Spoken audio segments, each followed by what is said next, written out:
तो मेरे भाई बहन,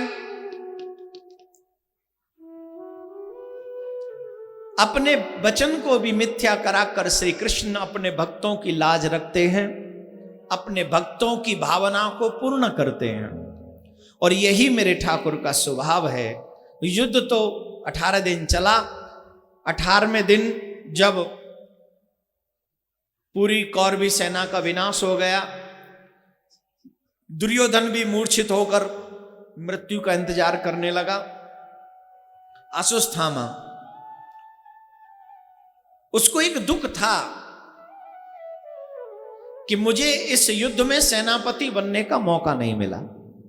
कुछ लोग नाम के लिए जीते हैं, ध्यान रखना, और नाम के लिए वो कुछ भी कर गुजरते हैं। वो कई लोगों को तो बड़े बड़े लोगों के साथ अपना नाम जोड़ने में बड़ा आनंद आता है ना? किसके लिए? बोले नाम के लिए। कई लोग ऐसे काम गुजरते हैं, जो कर गुजरते हैं, जो निंदनीय है। किसके लिए? बोले नाम के लिए, जो कि अच्छी बात नहीं है। अश्वत्थामा को एक प्रॉब्लम थी कि मुझे सेनापति नहीं बनाया गया। युद्ध एक तरीके से समाप्ति हो चुका था, फिर भी अश्वत्थामा दुर्योधन के पास में गया और कहा, मित्र जानते हो तुम ये युद्ध क्यों नहीं जीते? क्यों? बोले तुमने मुझे सेनापति नहीं बनाया। अगर तुम मुझे सेनापति बना देते तो युद्ध तुम ही जीतना था, और अभी भी अगर तुम मुझे सेनापति बना दो तो युद्ध तुम ही जीतोगे। बोले अब तो सब कुछ समाप्त हो गया। बोले समाप्त नहीं हुआ, अभी भी युद्ध तुम ही जीतोगे।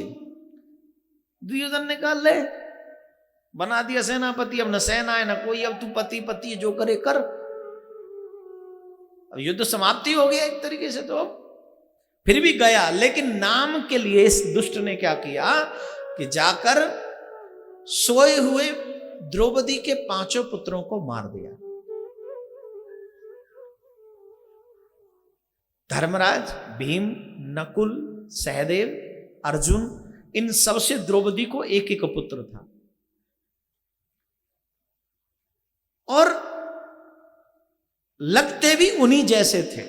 वो सो रहे थे, कृष्ण ने उनसे कह दिया, भाई देखो, पांडवों से कहा चलो हम और आप कुछ चर्चा करेंगे, युद्ध हमने जीत लिया है। तो वहां पर द्रौपदी के 5 पुत्रों को सुला गए। ये मेरे ठाकुर की भी लीला है। वो अपने भक्तों को कुछ नहीं होने देते, चाहे बलिदान कुछ भी क्यों न देना पड़े। द्रौपदी के 5 पुत्रों को सुला दिया, और अश्वत्थामा ने समझा ये द्रौपदी के पुत्र, वो समझ नहीं पाया, उसने पांडवों को ही समझा और सोते हुओं का सर काट दिया। और दुर्योधन को वो जानते, भीम के पुत्र का जो सर था वो भीम जैसा ही लगता था दिखने में। भीम के पुत्र का सर काट के ले गया। दुर्योधन से कहा, मित्र मैंने तुम्हारा भी अपना वचन पूरा कर दिया, तुम्हें युद्ध जिता दिया। युद्ध कैसे जिता सकते हो? बड़ी खुशी हुई, यकीन नहीं हुआ, खुशी हुई। अरे मैंने 5 पांडवों को मार दिया। बड़ी खुशी की बात है, तुमने 5 पांडवों को मार दिया, लेकिन जानता है इतनी आसानी से जो बोल रहा है मरेंगे नहीं। अरे बोले मुझे यकीन नहीं होता। बोले मुझे पता था तुम्हें यकीन नहीं होगा, मैं भीम का सर काट के लाया हूं, दिखाओ। दुर्योधन ने हाथ में लिया, उस सर को थोड़ा दबाया तो वो फूट गया। दुर्योधन रोने लगा, तूने तो हमें कहीं का नहीं छोड़ा। अगर ये लोग रहते तो हमारा पिंडदान तो करते, हमें हमारा तर्पण तो करते। मुझे लगता है तूने द्रौपदी के 5 पुत्रों को मार दिया, और अब हमारे वंश में हमें कोई पानी देने वाला नहीं बचा। ये बात तो बुरी लगी दुर्योधन को भी। देखिए साहब, इंसान कितना भी बुरा हो उसमें भी कुछ अच्छाई तो होती है, और उसी अच्छाई को प्रबल और जागरूक करने की जरूरत है मेरे भाई बहन। उसी को और बढ़ाना चाहिए, उसी को और जगाना चाहिए।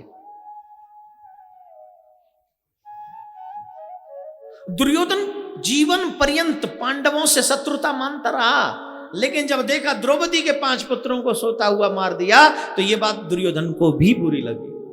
और दुर्योधन को यह श्राप था, खुशी और गम जब दोनों एक साथ मिलेगा तो ही मरेगा। खुशी इस बात की कि मैं युद्ध जीत गया, और गम इस बात का कि 5 पुत्र मार दिया, जल कैसे मिलेगा, इसलिए दुर्योधन वहीं पर समाप्त हो गया। मेरे भाई एक बात बताऊं, जिंदगी में एक काम जरूर करना कि किसी का बुरा मत करना। इतना तो तुम कर सकते हो, ये तो तुम्हारे हाथ में है।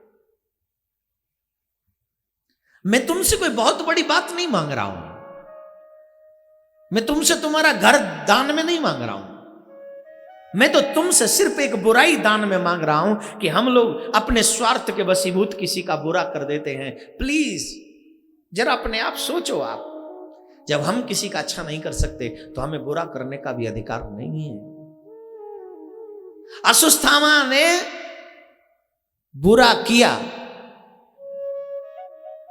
तो वो निंदनीय हो गया।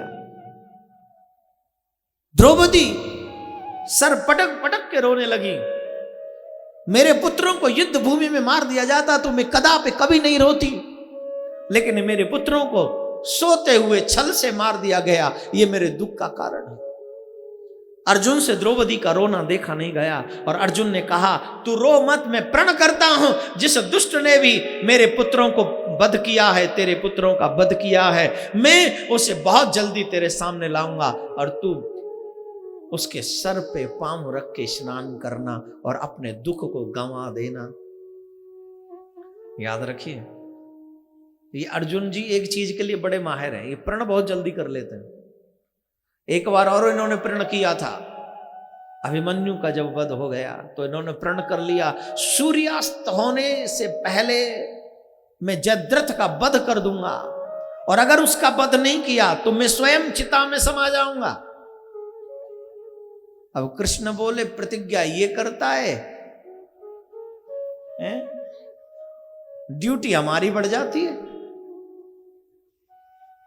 बार बार इसे प्रतिज्ञा करने का आदत है। चलो अच्छा है, प्रण किया जयद्रथ को सूर्यास्त होने से पहले मार दूंगा। प्रसंग रोचक है।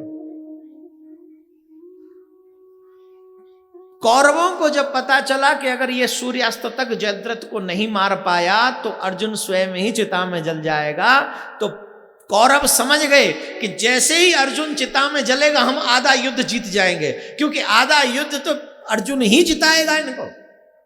इन सब से बड़ा मारती अर्जुन ही है। उन्होंने सारी कौरवी सेना लगा दी और जयद्रथ को सबसे पीछे खड़ा कर दिया। इतनी सेना थी कि कई दिन तक युद्ध करते करते भी इतने लोगों को मारोगे तब भी जयद्रथ तक पहुंचना आसान नहीं था। सारी सेना आगे खड़ी कर दी, जयद्रथ को पीछे। मार कितने मारेगा? युद्ध होता गया होता गया होता गया। सूर्यास्त होने का संदेश दे रहे हैं कि अब मैं तैयार हूं अस्ताचल को जाने के लिए। अर्जुन ने युद्ध और तेज किया, लेकिन कितना? आखिरकार सूर्य अस्ताचल में प्रविष्टित हो गए, सूर्यास्त हो गया। कृष्ण से बोले, चिता बनानी पड़ेगी और जाना पड़ेगा, लेकिन माधव आपके साथ युद्ध करके बड़ा आनंद आया, आप साथ में थे इसलिए कोई गम नहीं था। जैसे ही सबको पता चला कौरवों को कि अर्जुन चिता बनाकर उसमें जलने वाला है, दुर्योधन, दुशासन, नक, ये शकुनी, इवन जयद्रथ, कर्ण सब पहुंच गए उपहास करने के लिए। हम पहले ही कहते थे इस कालिया कृष्ण के साथ मत रहे, यही असर होगा। युद्ध में लड़के नहीं मरा, आज तू अपने प्रण के वशीभूत होकर तुझे मरना पड़ रहा है। अर्जुन, ये कालिया ही है, ये कृष्ण है, ये चोर है, ये युद्ध करना क्या जाने।